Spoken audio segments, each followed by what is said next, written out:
Do you guys know what that is? Okay, bite inhibition is essentially something that's conditioned into dogs, and some not, where they develop a certain intensity of bite force.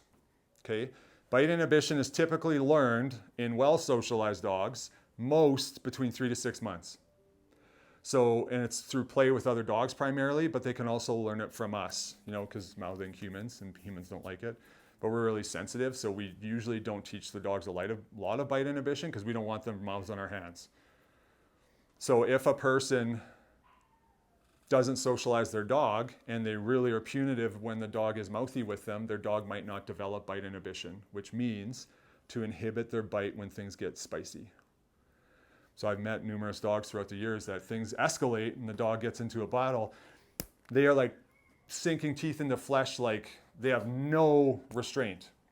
And that's the equivalent of a human where you have a disagreement with one of your team members, but you punch them in the face and then you try to attack them and like you put your hands on their throat. You're like, yeah, that would not be okay, right? That's a little much. But that's what, there's dogs out there that have no bite inhibition because they never got taught it. And are legitimate threats to other safety. But when you have dogs that have really good bite inhibition, because they were adequately socialized between 3 to 6 months and it kept up, their past is a super great indicator of if they're actually a threat or not.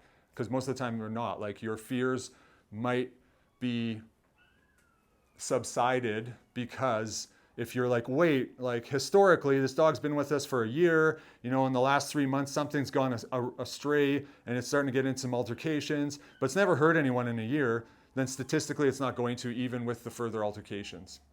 Now, I'm not saying just let it ride at all, but I'm just saying from a standpoint, if you just had a dog fight and you separated them, you're like, what do we do now? We got to isolate them.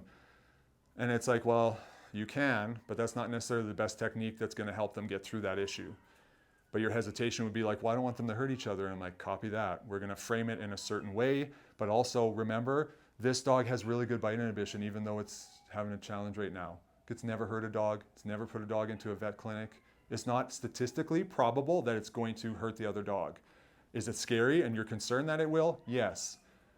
But if we have altercations between similar dogs in our facility, and every time it escalates, we just separate them and put them in separating kennels for a cool down, it's only a matter of time before they're going to get triggered in the same manner and they're going to fight again because it's unresolved.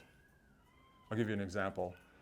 When me and my brother used to fight, because he's 2 years older than me, and I was usually the same size as him, just because he wasn't as large. And anyway, so we would battle, and my mom used to get sick of it, naturally. And when we'd fight, she'd make us sit at the table together. And she's like, you guys are going to sit here until you make up, and you're going to give each other a hug, and then you can go.